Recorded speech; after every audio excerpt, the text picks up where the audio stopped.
আসতে চেয়েছি, কোনো কিছুই আমাদের পরিকল্পিত না।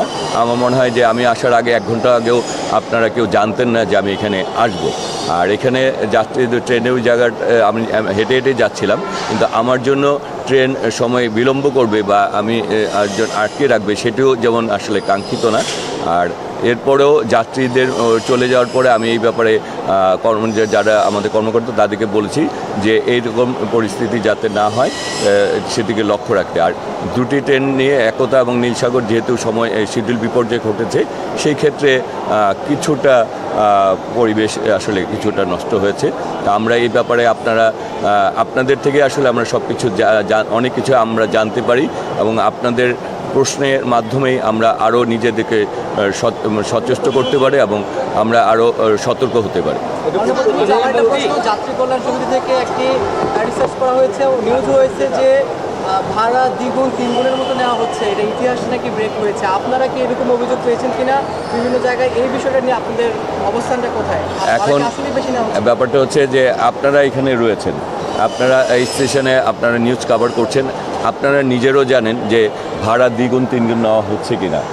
আপনার স্টেশনে যারা যাত্রী রয়েছেন তাদের কাছে কিন্তু আমরা জিজ্ঞেস করেছি যে আপনাদের কোনো রকম সমস্যা হচ্ছে কিনা, ভাড়া দ্বিগুণ নেওয়া হচ্ছে কিনা, এরকম অভিযোগ কিন্তু আমাদেরকে কোনো যাত্রী দেয়নি। সেক্ষেত্রে যদি কেউ আলাদাভাবে কোনো অভিযোগ করে, সেই অভিযোগটির জন্য তারা যদি আমাদের নাম্বার আমাদের দেওয়া আছে, আমাদেরকে যে কোনো এই পর্যন্ত এমন কেউ আমাকে ডাইরেক্ট বলে নাই, অভিযোগ করে নাই আমাদের কাছে এসে বা আমাদের কোনো কর্মকর্তা বা আমাদেরকেও যে ভাড়া তিনি দ্বিগুণ ভাড়া দিয়ে যাচ্ছেন। সুতরাং যারা করেছেন তারা যদি আমাদেরকে বলতেন অথবা তাদের যদি আমরা কোনো নাম্বার পেতাম অথবা তাদের কোনো যোগাযোগের মাধ্যম থাকলে আমরা তাদেরকে জিজ্ঞেস করতাম যে স্পেসিফিক আসলে অভিযোগটা কী। আমাদের অভিযোগটা যদি স্পেসিফিক যায় করা আমরা জানতে পারি, তাহলে আসলে সেটির একটি ব্যবস্থা নেওয়া আমাদের জন্য সহজ হয় আর কি। ঈদের আগে মানুষজন বলেছিলেন যে এবার ঈদটা সব থেকে স্বস্তির হবে এবং সেই প্রস্তুতির কথা আপনারা আগেভাগে জানিয়েছিলেন ব্রিফিং করে। এখন কথা হচ্ছে যে সড়কপথে যখন ডিস্ট্রিক্টগুলো আমরা দেখছি না অভিযোগ দেখছি, এখানে আমরা লোক দেখানোর চেকিং ব্যবস্থা দেখছি। চেকিং ব্যবস্থা থাকা সত্ত্বেও এখানে উপচে পড়ার টিকিটবিহীন যাত্রীদের ভিড় আছে। মূল কথা হচ্ছে এই সকল ব্যবস্থাপনা এবং লঞ্চেও আমরা একই চিত্র দেখেছি।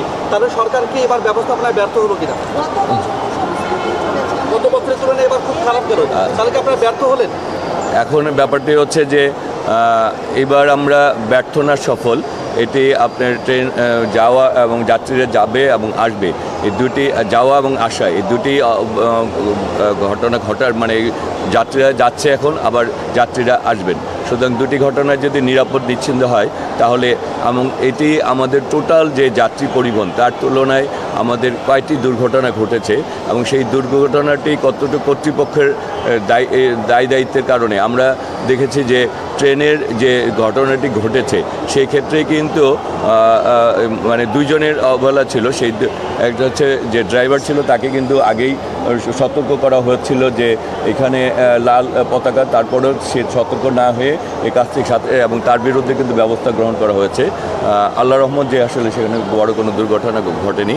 আর লঞ্চের যে ঘটনাটা ঘটেছে সেটিও কিন্তু যাত্রীদের অসতর্কতার জন্য। এখানে আমার মনে হয় যে আমরা সার্বিক পরিস্থিতি আমরা অবলোকন করছি, আমরা তখনই বলতে পারবো যখন পরিপূর্ণ কাজটি সম্পূর্ণ হবে। যাত্রীরা যাওয়া এবং আসার কাজটি পরিপূর্ণ সম্পূর্ণ হওয়ার পরেই আসলে আমরা বলতে পারবো যে আমরা কতটুকু দায়িত্ব পালন করতে পেরেছি এবং আপনারাও তখন আসলে টোটাল ব্যাপারটি জানতে পারবেন যে আসলে কতটুকু আমরা ব্যর্থ ছিলাম আর কতটুকু সফল ছিলাম।